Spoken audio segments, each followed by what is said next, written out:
Bismillahirrahmanirrahim. Assalamualaikum warahmatullahi wabarakatuh.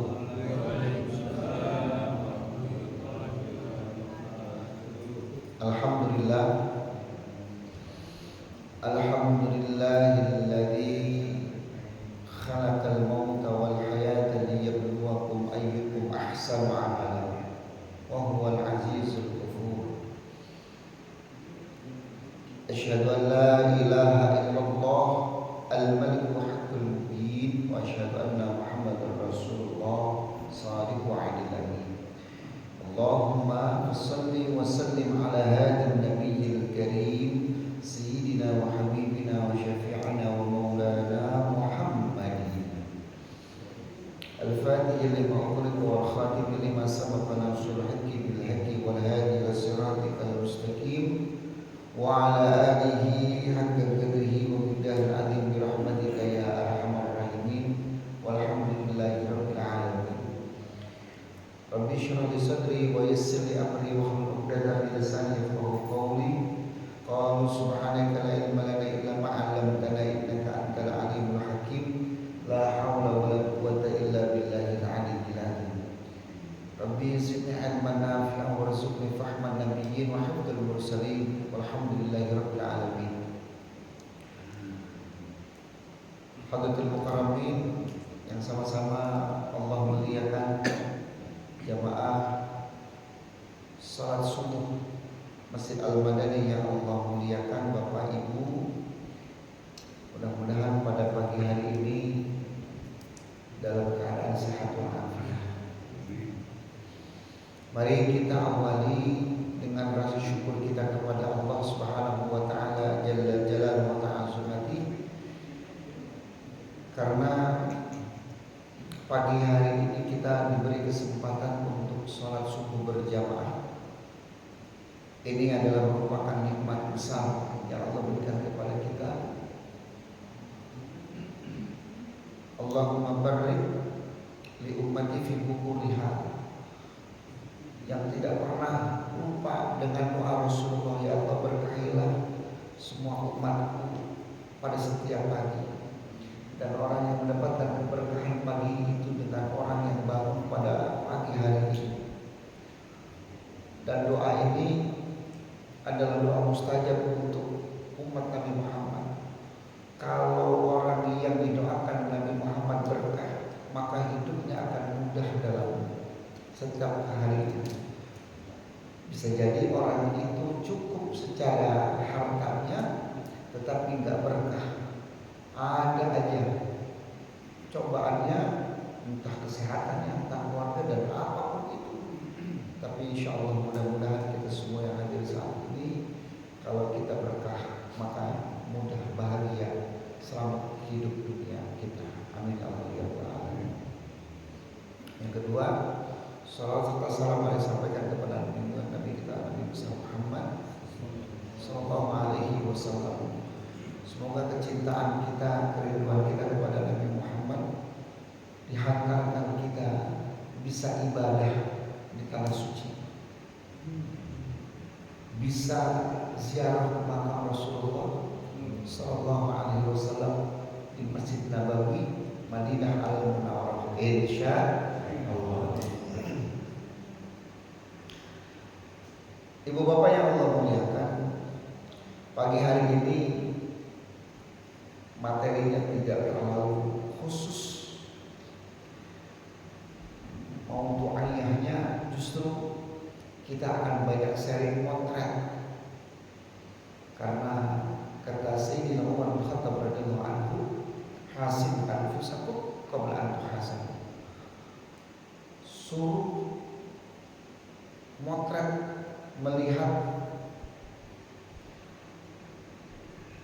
mengevaluasi untuk kebaikan besok. Karena hari ini bagus, kemudian besok sama dengan hari ini, itu termasuk rugi. Harus lebih baik besok itu daripada hari ini. Artinya kita akan coba potret. Jadi Pada pagi hari ini kita akan coba potret biar tidak melebar, cuman hanya di antara dua rukun. Yang pertama rukun Islam, yang kedua rukun imannya. Kita coba potret di tahun 2024 ini.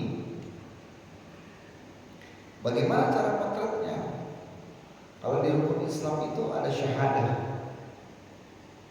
Masih hafal, anak-anak juga hafal. Kalau rukun Islam itu ibu hafal, bapak-bapak semua hafal. Rukun Islam itu ada 5.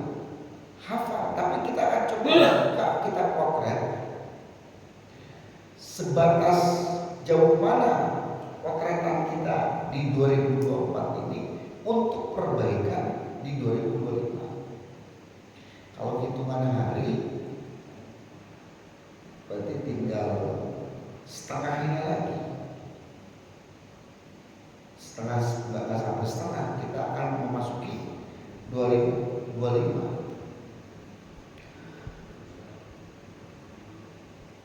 Kalimat syahadat itu asyhadu an la ilaha illallah wa asyhadu anna Muhammadar Rasulullah. Apa makna yang dibalik syahadat itu?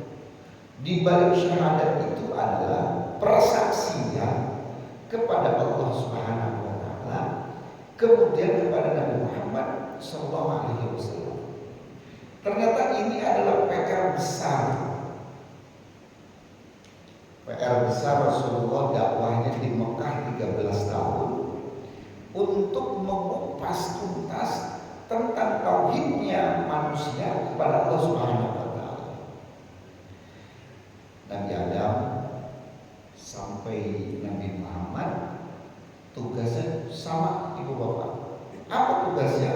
Tugasnya adalah li'a'lali kalimatillah, yaitu untuk meninggikan Allah Subhanahu wa taala sebagai Tuhan, Allah Subhanahu wa taala sebagai tujuannya, Allah Subhanahu wa taala sebagai tempat permintaannya, dan adanya Tuhan, tidak ada yang lain lagi hanya kecuali Allah, dan tidak ada yang wajib disembah hanya ke Allah Subhanahu wa taala. Karena 4 ini yang sering dibahas, la ilaha al-matlub, tidak ada Tuhan selain kecuali yang kita minta, ilallah, kecuali Allah. Karena ada Tuhan yang diminta selain Allah, permintaannya terlalu banyak kepada hamba atau penguasa dan lain-lain, berarti ada sesuatu yang salah. Dimulai dari zaman Nabi Adam sampai zaman Nabi Muhammad. Jadi ada satu kaum yang mintanya selain kepada Allah. La ilaha al-maksud illallah, tiada Tuhan kecuali yang ditujunya kecuali Allah. Ada di antara umat nabi-nabi sebelumnya pun yang tujuan hidupnya itu bukan untuk Allah Subhanahu wa taala. Berarti nanti maksudnya kriya. La ilaha al-mawjud, dan tidak ada Tuhan selain yang ada kecuali Allah. Karena mereka meyakini tidak ada Tuhan, maka ada hukumnya. Status agamanya itu mereka ateis. La ilaha al-ma'bud illallah, dan tidak ada Tuhan selain yang disembah kecuali Allah. Karena ada yang disembah selain Allah. Ini berat ternyata. 13 tahun Rasulullah di Mekah itu tidak berbicara sholat, tidak berbicara puasa, tidak berbicara syariat dan lain-lain, tetapi berbicara penuh kurang lebih dengan tauhid. Kita coba potret, termasuk ini adalah nasihat untuk diri saya, ingin memotret. Berarti kalau sudah ketemu dengan tauhid, keyakinan kepada Allah Subhanahu wa taala, maka sebagai dasarnya anak-anak kita berarti bagus iman kepada Allah, bagus dasarnya kepada Allah, keyakinannya kepada Allah, maka kalau dalam sejarah Bilal bin Rabah berani untuk menentang majikannya, berani untuk menentang siapapun yang ingin menghalanginya, padahal status Bilal bin Rabah adalah budak, disiksa tapi mampu menjawab ahad, yang satu, artinya Allah Subhanahu wa taala keyakinannya full, tidak bisa dibeli dengan uang, tidak bisa dibeli dengan kebebasan, tetapi dia mempertahankan tauhidnya kepada Allah Subhanahu wa taala. Oh, ini emas. Kenapa? Karena kalau orang sudah yakin dengan Allah Subhanahu wa taala, berarti konsepnya adalah ke dalam diri kita yang paling dalam, tapi kejujuran diri kepada Allah. Motretnya kalau tauhidnya benar, mintanya kepada Allah, tujuannya hanya kepada Allah, maka tidak akan menerima kecuali di jalan Allah. Berarti ini pendidikan karakter. Kalau kemarin Presiden Prabowo itu 3 hari ada di Magelang menterinya, berarti itu secara tidak langsung pembentukan karakter building yang dibentuk oleh Prabowo untuk menteri-menterinya, supaya apa? Memiliki karakter yang lebih bagus.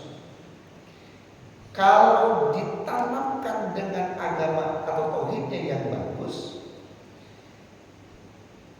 akan dia bisa memotret, berarti secara kejujuran dirinya semakin baik, semakin bagus, tidak akan berani mencolek atau mengambil yang bukan haknya. Itu bagus. Berarti kalau sedikit atau bahkan tidak ada yang berani korupsi, berarti dia tahu tidak ada yang dia bisa ambil karena dia bukan haknya. Kemudian apa lagi tentang diri kita? Adalah yakin. Karena dalam tingkatan yakin itu hakul yakin, ilmul yakin, ainul yakin. Bisa dilihat dalam surah Al-Haakumut Takatsur hatta zurtumul maqabir sampai akhir. Orang itu memiliki 3 tingkatan, Pak. Ibu bapak, kita bisa melihat 3 tingkatan. Hakul yakin paling tinggi adalah hakul yakin. Pokoknya sudah haknya, benar itu meyakini seseorang itu tanpa ragu lagi. Kalau yang kedua, ilmu yakin, harus dengar dulu. Kalau yang ketiga yang paling rendah adalah ilmu yakin, harus melihat dulu. Contoh, ketika Nabi Muhammad SAW setelah Isra wal Mi'raj, kalau kadarnya imannya Sayyidina Abu Bakar Siddiq, nggak perlu pakai argumentasi. Dia memakai hakul yakin. Sadaqta ya Rasulullah, benar kau Rasulullah. Apa yang kau sudah lakukan itu benar. Nggak pakai tapi, nggak pakai ini itu hakul yakin. Berarti kalau misalkan yang dikatakan gurunya nggak pakai nanya, pokoknya hakul yakin, udah benar, insya Allah benar apa yang disampaikan oleh guru, benar itu. Berarti tingkat keyakinannya adalah hakul yakin. Apa yang disampaikan oleh Rasulullah betul, hak, benar itu. Ini susah nih Pak. Kadang-kadang kita masih di bawah tuh ainul yakin. Kalau belum melihat pakai mata, kadang-kadang keyakinan kita itu belum sampai ke tingkat yang tinggi. Jadi menerima sesuatu kadang-kadang ingin dicerna dulu, didengar dulu bagaimana hasil risetnya, penelitiannya, bagaimana prosesnya, terus pengen dilihat, coba dilihat. Nah itu tingkatan yang kadang-kadang memiliki proses. Tetapi kalau ke tingkat keyakinannya itu hakul yakin tanpa harus bertanya. Nah, ini sampai kita itu ingin minta sesuatu kepada Allah, kadang-kadang suka banyak dibuktikan dengan hasil doa, baru yakin bahwa Allah itu sayang atau tidak. Benar Pak ya? Kadang-kadang kita doa, kalau kemudian doa itu dikabulkan oleh Allah, oh berarti Allah. Nah itu jawaban itu kadang-kadang membuat kita imannya itu nurun. Tapi hak benar, pokoknya apa yang kita lakukan ini Allah yang lebih paham, Allah yang lebih tahu. Saat ini pun yang kita jalani ini adalah bentuk keyakinan, ini adalah sesuatu yang terbaik yang Allah berikan kepada kita. Karena banyak ibu bapak, orang itu yang belum menerima. Sampai saat ini pun, detik ini pun mereka belum sadar, bahkan belum menerima full bahwa sesuatu yang sedang terjadi ini adalah sesuatu proses betul-betul hak dari Allah Subhanahu wa taala. Makanya dari zaman dulu itu, dari Mu'tazilah, kemudian Jabariyah, Asy'ariyah, itu selalu tidak pernah akur. Apa yang maksudnya tidak pernah akur? Satu, berpandangan bahwa segala sesuatunya pokoknya ini karena Allah banget. Sampai kita pun aliran Jabariyah itu Pak, kalau kita duduk ini tidak bisa bergerak kecuali Allah. Jadi semua yang menggerakkan Allah, dan itu tidak ada campur tangan manusia. Dari zaman dulu sudah ada. Kalau Mu'tazilah tidak ada unsur dari sang Maha Pencipta Allah, manusia pokoknya kita begini, kita begitu, itu karena full murni manusia. Nah, inilah kita yang tengah. Asy'ariyah itu memiliki pemikiran bahwa kita yang bergerak manusia, yang menentukan Allah. Cuma itu pun punya tingkatan. Karena sering terjadi apa yang ada di dalam diri kita itu, kalau sesuatu menimpa kepada kita, itu berpikir sesuatu hal yang belum bisa diterima. Jadi belum menerima artinya belum ridho, belum ikhlas. Apa yang sedang dijalani ini pun dia selalu kadang-kadang protes kepada Allah. Nah, kita potret nih Pak, di 2024 ini lebih banyak mana Bu? Ibu lebih banyak mengeluh apa lebih banyak bersyukur kepada Allah? Karena ciri-cirinya orang yang banyak bersyukur jarang komen, karena hak apa yang sudah Allah kasih ini adalah yang terbaik. Di Al-Baqarah 106, wa asa an takrahu syai'an wa huwa khairul lakum wa asa an tuhibbu syai'an wa huwa syarrul lakum wallahu ya'lamu antum la ta'lamun. Artinya apa yang kita anggap baik pun itu belum tentu baik menurut Allah, dan apa yang kita anggap jelek pun itu pun belum tentu jelek menurut Allah Subhanahu wa taala. Maksudnya apa? Introspeksinya. Kadang-kadang orang yang bekerja, apa yang saat ini dia duduk itu selalu ngeluh, nggak enak bener di tempat posisinya. Karena kenapa? Karena kering. Kenapa kerjaan ini enggak basah? Berarti kalau basah harusnya tempatnya bocor air. Atau setelah mau masuk masa purna, mau pensiun, banyak orang yang enggak nerima. Enggak semuanya nerima Pak mau pensiun. Kenapa? Karena dia keyakinannya banyak kekhawatirannya. Aduh, nanti gimana ya kalau pensiun? Nanti siapa yang bayar ini? Nanti ini tak begini. takut begini. Jadi justru banyak takutnya, padahal belum pensiun. Jadi karena keyakinannya kepada Allah Subhanahu wa taala, seakan-akan Allah tidak mengurus. Justru ini yang sering kita potret, sering banyak orang itu takut, khawatir.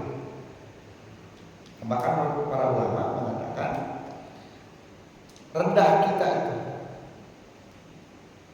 orang yang takut besok itu kita makan apa, kita itu termasuk rendah yakinnya kepada Allah, bahkan tidak meyakini bahwa Allah itu Sang Maha Pemberi rezeki. Jadi ini penting untuk mengingatkan kita supaya kita yakin besok, lusa yang akan datang, gak boleh kita pesimis, optimis bahwa kehidupan kita yang akan datang itu Allah yang Maha Pengatur. Sama di sini yang belum nikah pun kudu yakin karena ada jodoh yang disiapkan untuk yang terbaik yang masa akan datang. Kelihatannya sepele, tetapi berapa banyak orang yang belum tentu siap dengan hasil keputusan akhir. Karena ciri-ciri tauhidnya, syahadatnya kurang bagus, dia akan mengomentari kenapa ini terjadi. Harusnya nggak begini. Itu. Kenapa saya ini di ruang lingkup Masjid Al-Madani, coba saya di sini, coba saya di sini. Nah itu adalah hal yang tidak sinkron dengan ketauhidannya. Itu kita potret kalau di tahun 2024 ini keyakinan kita sudah maksimal atau belum, maka di tahun 2025 penuh dengan optimisme, keyakinannya kita mau bekerja, keyakinannya kita ikhtiar, keyakinannya kita itu lebih dekat dengan Allah, keyakinan kita itu lebih dekat dengan Sang Maha Pencipta. Justru Pak, dengan tauhidnya kita bagus. Karena ada level ulama, ada level doa. Orang yang doa itu yang baru belajar doa itu, dia betul-betul khusyuknya luar biasa. Kemudian dia minta detil dibaca itu. Ya Allah, saya minta C, minta terus detil itu Pak. Kemudian dia naik level kedua. Maka yang dia utamakan adalah doanya untuk akhirat dulu, kemudian duniawinya. Bagus. Dan yang ketiga, justru tidak banyak nuntut doanya. Kenapa? Karena orang ini yakin Allah yang Maha Tahu. Karena sering terjadi itu satu level bawah, tengah, atas. Kita kira-kira kita masih level yang mana, Pak? Mungkin kalau saya masih level yang bawah tuh. Kalau kita minta pengen nyebut tuh. Karena kalau sudah tingkatan keyakinannya kepada Allah, mintanya udah gak nyebut. Kenapa? Allah betul tahu apa kebutuhan kita. Karena sesuai keinginan kita belum tentu kebutuhan kita. Karena kalau kepengen mah pengennya begini, pengennya begini, pengennya begini, pengennya begini. Tapi kalau sudah levelnya hak yakin kepada Allah, maka Allah yang lebih tahu apa kebutuhan saya. Karena kadang-kadang sering terjadi kita doa kepada Allah, kita narik maksa Allah untuk menyelesaikan urusan yang kita inginkan. Kalau itu terkabul, maka benar-benar Allah emang baik. Begitu tuh. Tapi kadang-kadang banyak orang yang mengatakan, ya udah doa sering-sering tapi doanya kagak dikabulin atau doanya itu mengukur Allah Subhanahu wa taala dengan selesai diijabah atau tidak ijabahnya menurut versi kita. Itu tuh Pak, Ibu. Tapi kalau orang yang hakul yakin, dia betul-betul tulus doanya, yang dia bisa baca tetapi dia tidak banyak menuntut kepada Allah. Ininya kalimat bagusnya. Banyak orang ingin memanjatkan doa terbaik dan diijabah, tetapi jarang orang memberikan ibadah yang terbaik tanpa ingin diijabah. Jadi sering tuh Pak kita nuntut Allah tuh, dan doa itu terbaik. Ya Allah, saya tuh pengen begini ya Allah, pengen begini ya Allah, terus nuntut Allah tuh segera ingin untuk mengijabah doa kita. Gitu. Bukan gak baik Pak, ini maksudnya memotret keyakinan kita itu, tingkatan kita tadi itu. Ketimbang orang yang doanya sudah tahu, pasti Allah yang lebih mengetahui apa kebutuhan kita. Itu potret pertama tentang tauhid. Maka kalau tauhidnya benar, maka biasanya Pak orang itu rasa syukurnya banyak, syahadatnya benar, rasa syukurnya itu banyak. Orang itu lebih banyak tenangnya dalam hidupnya. Nah, ciri-ciri tauhidnya benar itu orang-orang itu tenang. Kecerdasan emosionalnya tinggi. Karena banyak orang yang memiliki kecerdasan spiritual, tetapi belum tentu kecerdasan emosionalnya tinggi. Orang yang kecerdasan intelijensinya, kecerdasan otaknya, tetapi belum tentu kecerdasan emosionalnya tinggi. Nah, orang yang tauhidnya bagus, ketenangannya bagus, biasanya memiliki kecerdasan emosional yang bagus. Ini yang mahal. Karena kecerdasan emosional itu adalah sumber keberhasilan dalam manusia. 80% manusia itu berhasil dari kecerdasan emosionalnya, bukan kecerdasan spiritual, bukan kecerdasan akademisi, bukan kecerdasan sosial dan lain, tetapi adalah kecerdasan emosionalnya. Nah, ciri-ciri syahadatnya bagus, tauhidnya bagus, kecerdasan emosionalnya tinggi. Sampai segitunya 13 tahun Rasulullah mengajarkan tentang tauhid, ternyata membentuk itu. Belum diajarkan tentang sholat, tidak ada. Belum mengajarkan tentang puasa, Ramadan, zakat, haji, enggak ada. 13 tahun Rasulullah bersama para sahabatnya untuk menanamkan keyakinan, untuk menanamkan cintanya kepada Allah, kepada Rasulnya.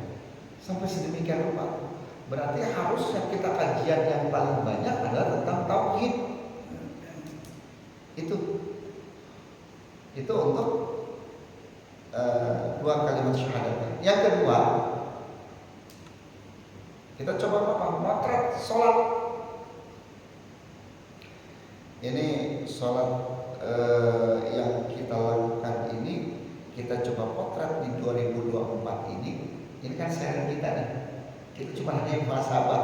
Kita pengen sharing pada diri sendiri, bukan untuk orang lain. Jangan suka potret orang lain, tapi potretlah diri sendiri. Sholat ini ada qalbi, qauli, wa af'al.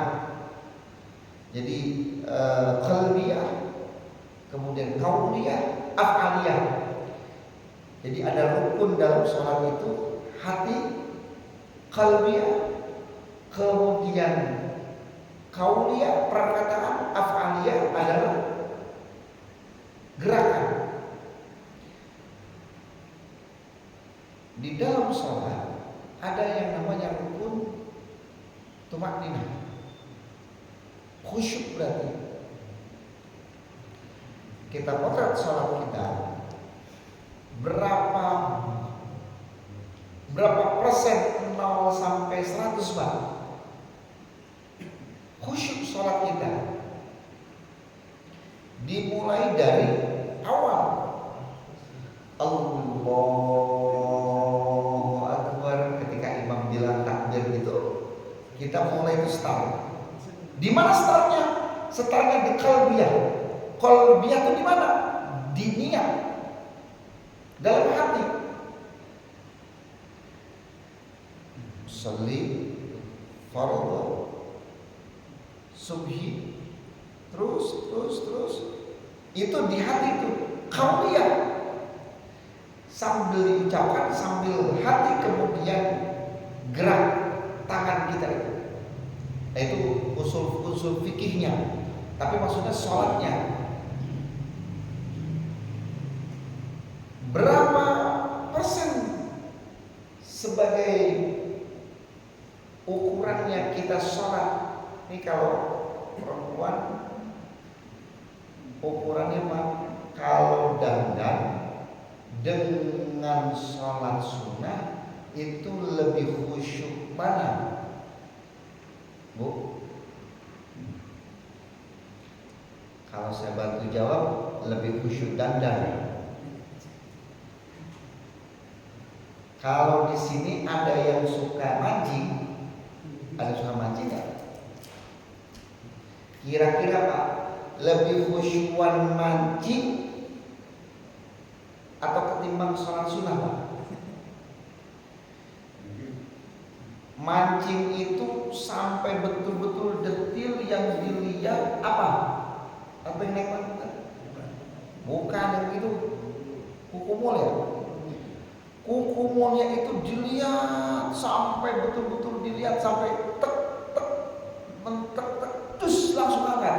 Itu adalah ternyata mancing itu latihan khusyuk.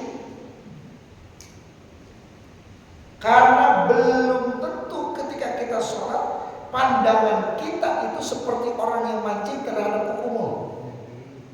Dia tahu tuh gerakan kukumul itu geraknya. Dia ada yang makan atau tidak. Bahkan kadang-kadang istri itu cemburu Pak sama orang yang mancing. Apa cemburunya? Ayah mah lebih perhatiannya lebih kepada kukumul ketimbang mama. Karena kukumul itu diperhatiin gerak-geriknya, naik turunnya. Tetapi mama mah gak diperhatiin seperti itu kalau melihat mama. Gitu kan? Maka kalau di sini ada yang suka mancing, coba tanya. Itu mancing itu adalah salah satu belajar khusyuk. Karena kalau dia itu kehilangan momen ketika kukumulnya itu bergeraknya, kehilangan untuk narik tali mancingnya, itu hebat. Ya, memancing berarti hebat. Karena konsentrasinya full. Nah, hidupnya itu tenang. Orang mancing itu tenang. Coba dia tidak pernah ada pergerakan suara takut gerak tuh, tenang aja hidupnya tuh, apa mancingnya tuh. Kemudian yang mancing nggak pernah maju Ustaz. Kalau maju nyebur. Ternyata ada filosofis yang mancing.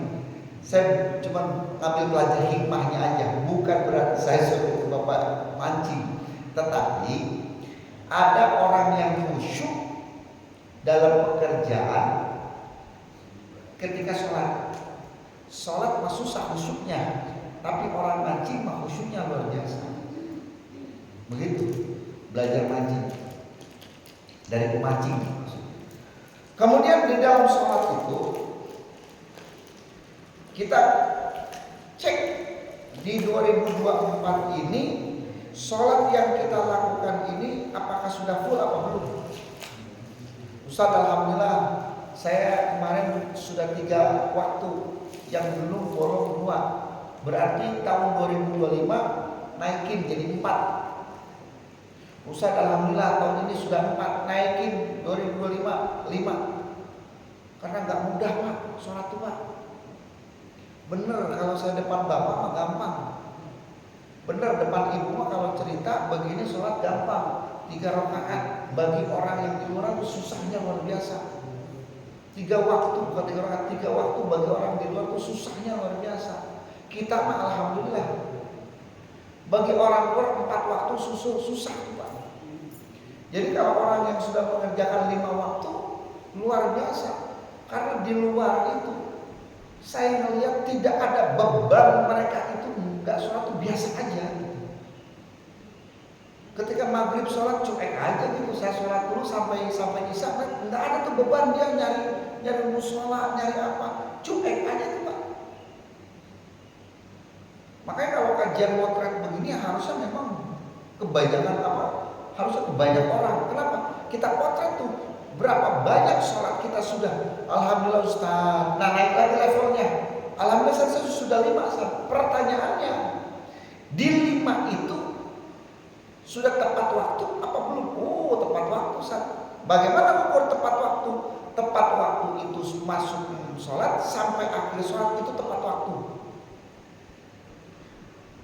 Nah alhamdulillah Ustaz, saya sholat tepat waktu. Ya pokoknya kalau zuhur ya 2:30 lebih beres sholat, tunggu sebentar azan asar, nyambung tuh. Tepat waktu sih. Oh Ustaz, alhamdulillah saya sudah tepat waktu, sekarang sudah hampir ke awal waktu. Naik levelnya. Hampir mau ke awal waktu. Jadi ketika azan baru bergerak. Alhamdulillah Ustaz, naik lagi. Sekarang saya sudah mulai menunggu waktu. Jadi sebelum waktu masuk saya sudah ada. Oh subhanallah, luar biasa. Kita mengapresiasi orang-orang yang sudah masuk ke level itu. Alhamdulillah Ustaz, saya udah masuk ke sebelum masuk waktu menunggu. Pertanyaannya, sudah berapa banyak kepahaman kita kepada bacaan sholat? Mungkin yang tahu kita hanya Allahu Akbar, hanya tahu Allah yang Maha Besar. Apakah bacaannya kita tahu artinya? Aduh belum tahu Ustaz artinya. Yuk tahun depan berarti kita coba baca artinya. Alhamdulillah saat sekarang saya sudah tahu artinya bacaan sholat. Kedua, apakah sudah paham bacaan sholat itu? Waduh belum Ustaz. Kalau sudah paham, berarti masuk ke yang tingkatan khusyuk. Berapa banyak sholat kita sampai meneteskan air mata karena saking menikmati sholat itu. Udah Ustaz, boro-boro Ustaz. Kalau imamnya enak, mungkin khusyuk di mana? Di Masjidil Haram.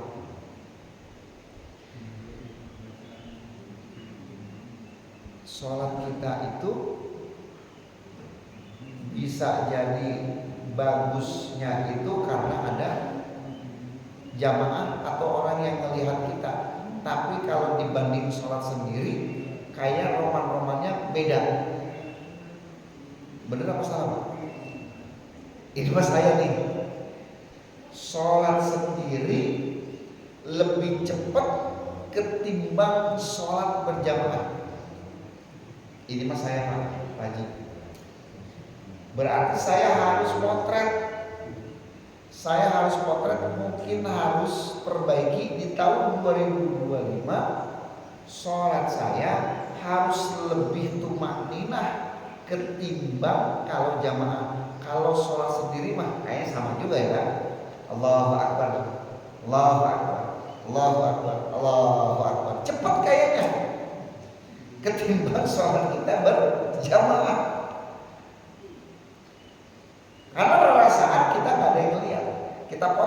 kamu sholat itu gitu. Sholatnya perbaikan adalah di jamaah. Alhamdulillah sudah sholat, tapi jamaahnya kurang sering. Berarti tahun depan kita seringin lagi sholat kita berjamaah. Itu potret tuh. Nah, potret selanjutnya adalah puasa. Puasa saat ini adalah puasa yang paling level bawah, Ustaz. Kenapa? Saya cuma masih nahan lapar doang sama haus.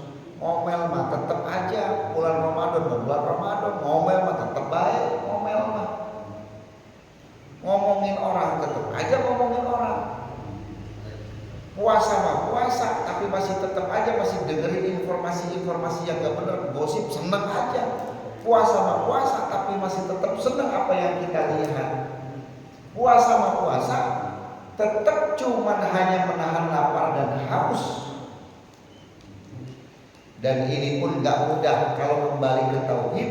Orang yang melaksanakan puasa pun itu adalah panggilan Allah, tauhidnya kuat. Pertanyaan lagi, orang kalau yang sudah puasa cuman hanya sekedar menahan lapar dan haus, kerjaannya pengen tidur aja. Kerjaannya cuma pengen tidur aja, masih penting kerjaan pengen tidur. Kenapa? Dia masih bisa untuk menahan tidak ada maksiat. Tapi kalau orang yang puasa tapi masih ngerjain yang lain, berarti tahun besok naik level. Kuping puasa, kalau kemarin kan yang puasa cuma mulut, tidak makan doang. Kemudian kemaluan, tidak makan, tidak minum, tidak berhubungan. Itu naik level. Menurut Imam Ghazali levelnya mulut berpuasa, nggak ngomongin orang. Besok berarti nih 2 bulan lagi, 60 hari lagi, 70 hari lagi. Awal Maret, akhir Februari, kalau nanti hitungannya pas, malam 1 Maret, terawih kita sudah mulai. Berarti sudah mulai niatnya. Puasanya tahun 2024 enggak minum, enggak makan. Tahun 2025 saya mau puasakan kuping. Pokoknya kuping saya mau supel, omongan-omongan jelek enggak mau saya. Ditutup pokoknya. Ayo kita coba tuh. Puasain lidahnya, lisannya. Enggak boleh ngomenin, serba komen. Waduh, ini potretnya susah-susah gampang ini. Supaya kita enggak ngomentarin. Kayak semalam kita mengomentarin antara Indonesia dengan Filipina. Kita mesti bener komentarnya seperti apa, tetapi ya itulah kejadian. Aduh, kita nggak bahas di sini. Pokoknya belajar nggak ngomongin sesuatu yang nggak bermanfaat. Wah, itu berarti naik level, Pak. Naik level. Kalau sudah naik level seperti itu, tahun depannya lagi naik level. Oh, itu udah wali tuh. Kalau wali itu naik levelnya seperti itu, nggak ngomongin, nggak kekasih Allah tuh. Naikin levelnya apa? Hatinya. Berarti orang itu tidak lagi berprasangka buruk. Selalu ingat sama Allah. Wah, Ramadan ini susah Ustaz ini mah. Ini bukan level kita ini mah. Ini mah level udah pilihan Allah. Kita mah masih apa? Masih kadar level nahan makan, nahan minum. Kalau masih bisa marah, kadang-kadang kita masih bisa marah. Kalau bisa ada yang kita komentarin, itu kita masih level itu masih setengah-setengah. Nah, kita bisa potret ke puasanya. Oh, alhamdulillah Ustaz, tahun 2024 puasanya yang batal cuma 3. Tahun 2025 fullin puasanya. Alhamdulillah Ustaz, tahun 2024 puasa saya full.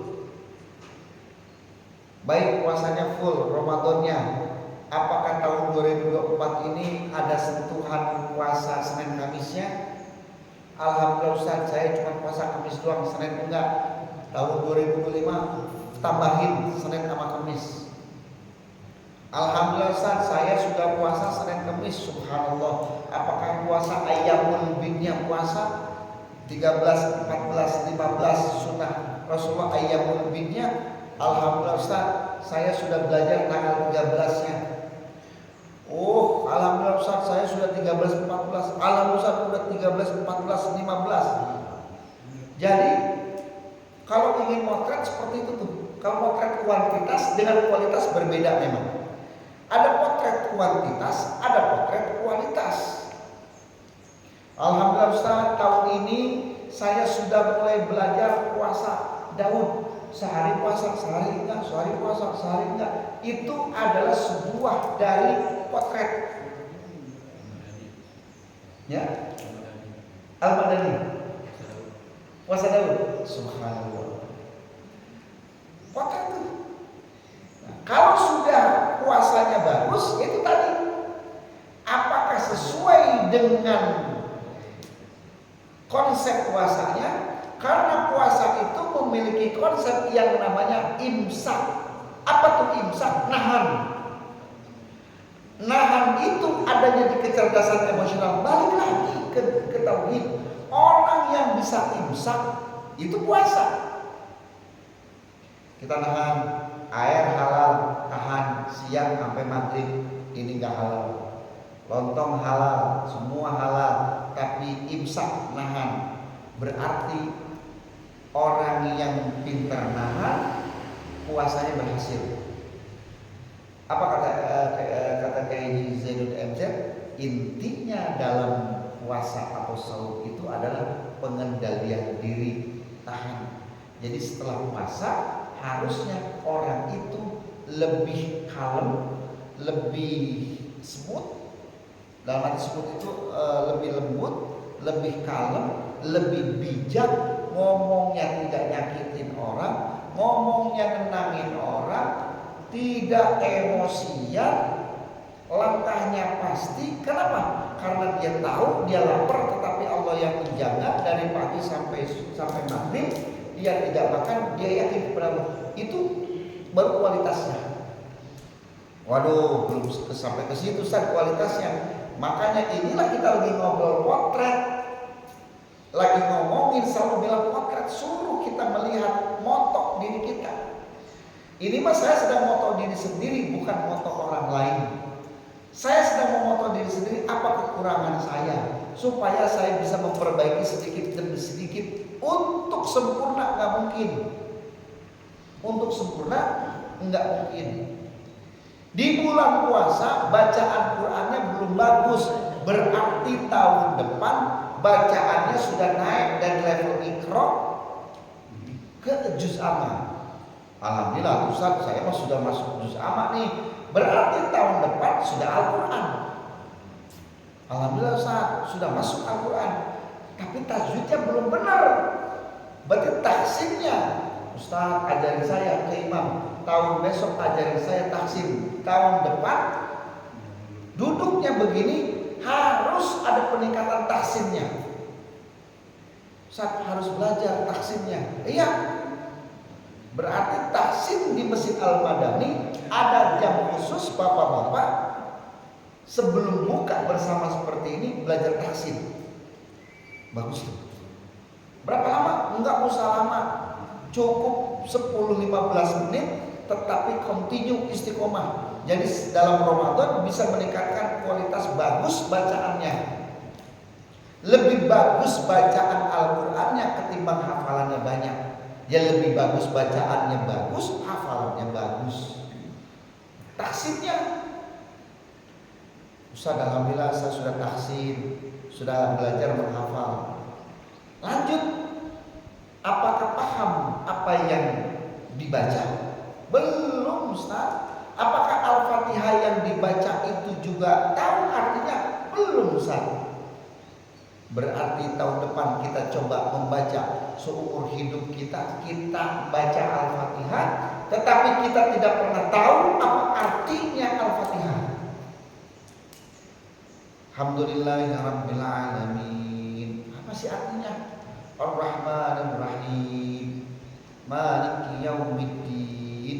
Kalau orang baca Maliki Yaumiddin, ingat kiamat. Makanya orang yang baca itu tahu artinya, dia akan lebih menghayati. Iyyaka na'budu wa iyyaka nasta'in. Hanya kepada Engkau ya Allah saya meminta pertolongan.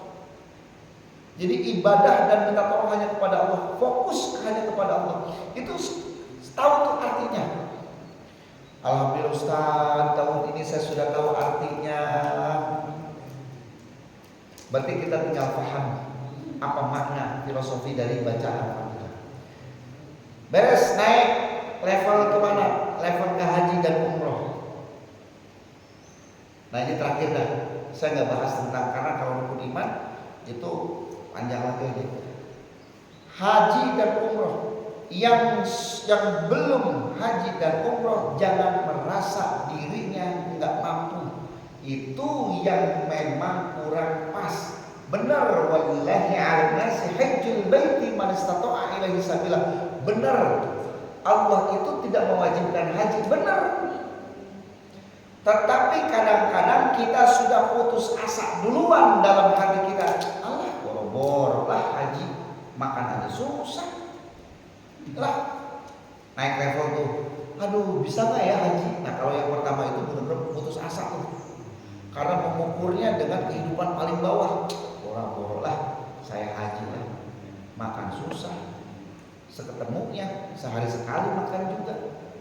Dari mana? Gaji belum ada, atau gaji ada nggak mencukupi. Nah yang kedua, ya alhamdulillah sih gaji mah ada, makan cukup, tapi kebutuhan masih banyak. Ini saya belum ada kendaraan, masih ada kecil dan lain-lain, masih ngukur tuh. Yang ketiga, ngukur dunianya lebih banyak tuh. Iya sih, gitu. 25,5 atau 25 juta ukurannya, seharga motor NMAX second, PCX second. Kalau hanya ukurannya segitu, berarti orang yang punya mampu nyicil NMAX harusnya dipertanyain. Atau naik level bisa nyicil mobil, berarti pertanyaannya ini sudah lewat. Cicil mobil mampu, tetapi ada kewajiban yang dia tidak mau mampukan. Dia apa? Punya jawabannya. Kalau belum panggilan mah belum lah, haji mah gak wajib. Itu Pak. Ini penting, harus dipotret tuh. Haji itu wajib. Benar. Tadi kalimatnya Allah tuh gak mewajibkan. Benar, haji itu bagi orang yang mampu. Benar, itu mah benar. Tetapi rugi sebelum akhir hayat tidak mengalami ibadah haji, rugi. Aduh Ustaz, gimana tuh? Bukan gimana, tetapi ikhtiar. Kembali dulu ke atas tuh. Apa kembali ke atas? Ke syahadatnya. Bismillah, insyaallah, yakin dalam hati Allah memberikan jalan. Ya Allah, berikan saya jalan untuk bisa haji. Ustaz, jangan haji dulu lah, masa tunggunya lama lah. Umroh. Maka beruntung orang sebelum akhir hayatnya mampu melihat Ka'bah yang asli menurut mata yang dia miliki, bukan menurut gambar. Kalau menurut gambar di TV kita lihat, tapi menurut matanya langsung, syahadah menyaksikan langsung, maka beruntunglah orang sebelum akhir hayatnya pernah melihat Ka'bah langsung di depan. Yang kedua, beruntunglah orang dalam hidupnya sebelum masa akhir hayatnya pernah ziarah ke makam Rasulullah di Masjid Madinah Al-Munawwarah. Maka nggak boleh dalam tauhidnya begini. Boro-boro lasat ataupun ya gimana ntar lah umroh kayak apa gimana ya, kalau ada rezeki nanti di akhir ya, kalau ada rezeki lah saya pengen umroh. Itu sudah menyampaikan kalimat yang bagusnya. Motret di tahun 2025 adalah insya Allah saya tahun 2025 saya diberi kesempatan oleh Allah, saya akan menunaikan ibadah haji atau umroh. Yakin tuh. Kenapa? Yakin itu menunjukkan bahwa kita yakin bahwa Allah tidak akan sulit untuk memberangkatkan ibu bapak ke tanah suci, karena ke tanah suci itu adalah hanya tamu-tamu Allah, bukan orang kaya, bukan orang punya duit. Karena banyak orang yang punya duit, orang yang kaya belum tentu bisa ke tanah suci. Hanya panggilan Allah, hanya tamu-tamu Allah yang mampu diberangkatkan. Kalau memang sudah saatnya dipanggil oleh Allah, nggak perlu begitu harus punya duit, harus kaya dulu. Ternyata ada program Ustadz nyari merebut 2 orang, imam 1, tahu-tahu bisa berangkat haji. Bisa. Namanya rezeki, tapi kudu yakin dulu kepada Allah. Kenapa? Karena hasil dari keyakinan itu kepada Allah, fa idza azamta fatawakkal 'ala Allah, fa idza azamta wa tuhsabil. Kalau sudah yakin kepada Allah, dibukakan tuh jalan, dan Allah tuh senang kepada orang-orang yang punya niat yang kuat, yakin kepada Allah, maka tawakal kepada Allah. Allah yang maha pemberi, Allah yang maha mengatur, yang menentukan takdir. Ini ibu bapak yang bisa saya sampaikan. Potret saya, mudah-mudahan potret saya ini banyak kekurangan, bukan memotret orang lain. Mudah-mudahan kita bisa memotret diri sendiri. Besok tahun 2025 kita siap akan memotret diri kita lebih bagus daripada tahun ini 2024. Mudah-mudahan kita dikuatkan hati kita oleh Allah Subhanahu wa taala, diberikan usia berkah, taat ibadah kepada Allah, lebih baik lagi, menebarkan kebaikan, bagus hatinya, bagus lampahnya, bagus langkahnya, bagus segala-galanya, insya Allah lebih baik lagi, dan pada akhirnya kita husnul khatimah. Itu saja yang bisa saya sampaikan. Nggak ada pertanyaannya. Kita tutup dengan baca surah Al-Fatihah. Semoga kita diberikan keluarga yang sakinah mawaddah warahmah. Oke, silakan. Karena Ustaz minta nasihatnya. Masalah potret Ustaz. Kita ini kan udah 10 tahun membangun itu, jadi masih ada waktu untuk memotret diri lah. Dalam proses membangun masjid ini potret jamaah. Jadi dalam masjid ini tidak semuanya kan dibangun Ustaz. Betul. Ada juga yang bongkar pasang. Nah, masalah bongkar pasang ini kan ada jamaah yang sudah menginfakkan, mewakafkan gitu. Ada pemahaman jamaah yang kalau dia sudah menginfakkan, giliran dicabut sama pengurus itu hilang pahalanya. Misalnya salah satu contohnya bentuknya kayak pintu gitu. Dan jadinya pintu kaca diganti pintu kayu gitu. Nah ini kan kita memberikan pemahaman ke jamaah ini kan agak susah Ustaz. Baik. Nah, mungkin nggak tahu ya, mungkin perlu nasihat dari Ustaznya seperti Betul. apa atau dalilnya gitu. Itu yang mungkin nasihat yang pertama Ustaz. Nasihat yang kedua mungkin kita jadi pengurus itu juga bijak gitu ya. Belum tentu apa yang kita pikirkan itu benar gitu ya. Tapi ini bukan dalam kontrak, dalam pro dan kontra ya. Tapi setidaknya jagalah hati gitu. Jagalah hati jamaah gitu kan.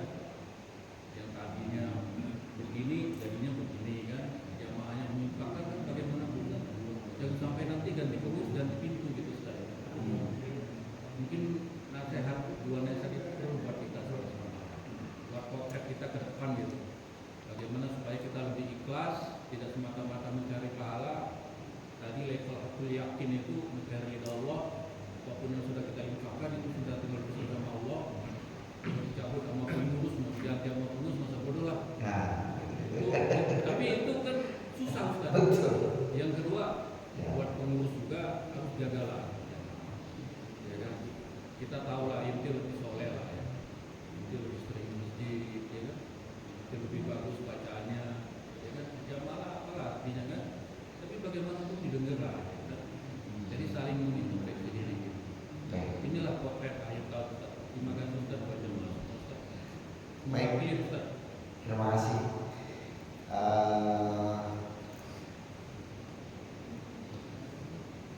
Inilah pentingnya wasyawir fil amri. Kita bermusyawarah duduk bareng untuk membicarakan apapun halnya. Kalau sudah kajian tentang tauhid itu Pak, bersih Pak. Bersih dari prasangka, bersih dari hal-hal yang merugikan diri sendiri.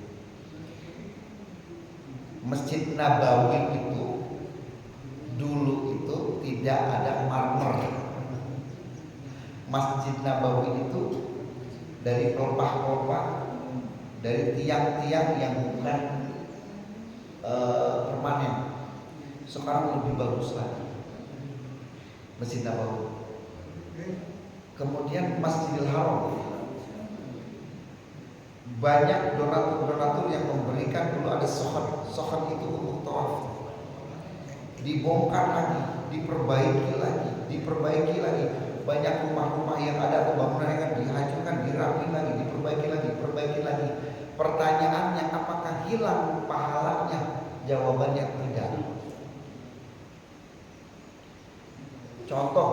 Misalkan ternyata di sini jamaahnya ini terbuka sampai ini tembus sampai 1.000. Contoh misalkan, ini mimpi 1.000 orang di Al-Madani. Kemudian tidak mencukupi lagi, maka harus dibongkar lagi, bongkar sampai ke kanan, bongkar ke kiri, diperbaiki lagi. Padahal yang mewakafkan adalah mewakafkan pintu itu. Itu pintu ini harganya misalkan 12 juta selembarnya atau 50 juta selembarnya, jadi 200 juta. Ini kaca juga sama, dibongkar lagi, digedein lagi. Terus pertanyaannya, saya yang menginfakkan itu pintu, apakah pahala pintu saya hilang? Jawabannya enggak. Karena ada bentuk terus pelebaran itu untuk maslahat. Boleh nggak? Boleh. Dan tidak menghilangkan pahala. Tapi selagi masih bisa dipakai, dikomunikasikan mungkin, karena setiap orang kadar imannya berbeda-beda. Kadar imannya berbeda-beda, perlu diajak ngobrol, perlu diajak kajian. Tidak boleh langsung dieksekusi, tapi dikasih pemahaman dulu, dikasih informasi dulu seperti ini. Oh, seperti itu ya. Iya. Nih wakafnya karpet. Ini karpet masih bagus, kalau besok Ramadan karpet ini mau dirubah. Karpet ini mau dikirim ke pesantren saya di Sukabumi misalkan. Terus Pak Haji yang ini, dibawa kemana nih karpet saya? Enak aja, Pak Haji, karpetnya nggak hilang, karena ini akan lebih nyaman lagi, lebih gini lagi, tetap nggak bakal hilang. Itu tidak mudah, memang benar, karena merasa ini karpet saya sudah mewakafkan. Inilah pentingnya kalau sudah masuk ke tauhidnya itu, ke tadi syahadatnya itu. Tidak ada yang kita minta, tidak ada yang kita tuju, apa yang kita kasih itu hanya untuk Allah. Sudah, silakan. Yang penting saya sudah akadnya dengan Allah. Contohnya begini, kambing yang kita kasih, sapi yang kita kasih, nggak perlu pusing. Kalau sudah kita yakin itu kambing kita kasih ke panitia masjid, kita yakin, ya sudah. Pasti dikasih kemana-mana, jangan sampai kambing saya mana, ini mana, terus dicari. Seperti halnya kita infak, kita cari di mana infak kita itu. Nah ini satu sisi membaguskan cara kaifiyah tata cara infaknya, bersedekahnya. Yang keduanya adalah secara pendekatannya. Memperbaiki konsepnya, pendekatannya adalah seperti ini, musyawarah, diajak ngobrol supaya ada pemahaman. Gitu sih. Jadi kalau sudah dikasih tahu konsepnya, oh nggak hilang ya Ustaz? Enggak, karena ada pendekatan untuk ngobrol, dialog dan lain-lain. Itulah pentingnya kita ada diskusi seperti ini, ada majelis seperti ini. Mungkin potretnya tahun 2025 yang ngaji lebih banyak. Yang ibu-ibunya yang cuma 2-3, Bapak besok kita ngajak ibu-ibunya. Yang sekarang hadir alhamdulillah sudah 700 orang. Nah, insya Allah tahun depan 2025 kita sampai 950 orang. Kita tambah. Kita tambah banyak. Bagaimana caranya? Caranya adalah mengajak, yuk duduk aja. Enggak usah pusing. Yang penting duduk aja, nanti ada kopi. Nah, berarti potretnya tahun depan kopi. Ada kopi. Ya? Belum ya? Nah, tahun depan DKM menyiapkan kopi. Nyolek ke temennya. Besok hadir ada kopi. Bahasanya kita ngopi, nggak usah nyebut ngaji. Yuk ngopi subuh. Oh enak juga nih, iya ngopi, duduk doang udah ngopi. Nanti lontong keluar duluan, nggak apa-apa Pak. Ustadz ketika duduk langsung bagiin kopi, langsung bagiin makanan sambil nyantai. Terus nggak usah pusing, nggak usah ngeliat ke ustadznya, duduk aja dengerin doang, nggak apa-apa. Hah? Sambil udut, sambil ngopi di pinggiran begitu. Kalau memang dia pengen itu di sono, silakan di situ. Itu coba buka bijak dulu. Kita ngajak orang-orang untuk bisa bareng sama kita. Dia tuh pengennya apa sih gitu? Ternyata dia nyaman. Oh ternyata bapak-bapak di sini nyaman ya. Diajak ngobrol, ngopinya apa sambil saya duduk. Akhirnya kan besok ngobrolnya ntar aja dah habis ngaji. Saya ikut dulu ke dalam lah, ngopi di dalam. Nanti begitu tuh terus dalam banyak. Bisa kata siapa enggak. Kita butuh kerjasama dengan orang-orang yang ingin memakmurkan masjid. Mungkin karena ketika yang hadir itu belum tahu apa sih manfaatnya duduk itu. Nah ini potret, mudah-mudahan di tahun 2025 yang hadir jamaah mudah-mudahan lebih banyak. Ini ya, ini potret kita bersama. Itu aja yang ya. Lagi banyak keluar kota. Ya, mudah-mudahan keluar kotanya tidak pada jam pengajian. Bukan nggak boleh, mudah-mudahan pas keluar kotanya bukan pas jam ngaji, gitu aja. Mudah-mudahan kita diberikan oleh Allah kesehatan, berkah rezeki, berkah keluarga. Al-Fatihah. A'udzubillahi minasyaitonir rajim. Bismillahirrahmanirrahim. Alhamdulillahirabbil alamin arrahmanir rahim maliki yaumiddin. Iyyaka na'budu wa iyyaka nasta'in ihdinas siratal mustaqim siratal ladzina an'amta 'alaihim ghairil maghdubi alaihim waladdallin. Amin ya Allah ya rabbal alamin. Alhamdulillah, terima kasih ibu bapak yang Allah muliakan. Mohon maaf. Terima kasih. Allahumma fiq ila aqwari ihdinas siratal mustaqim wa billahi taufiq wal hidayah. Assalamualaikum warahmatullahi wabarakatuh.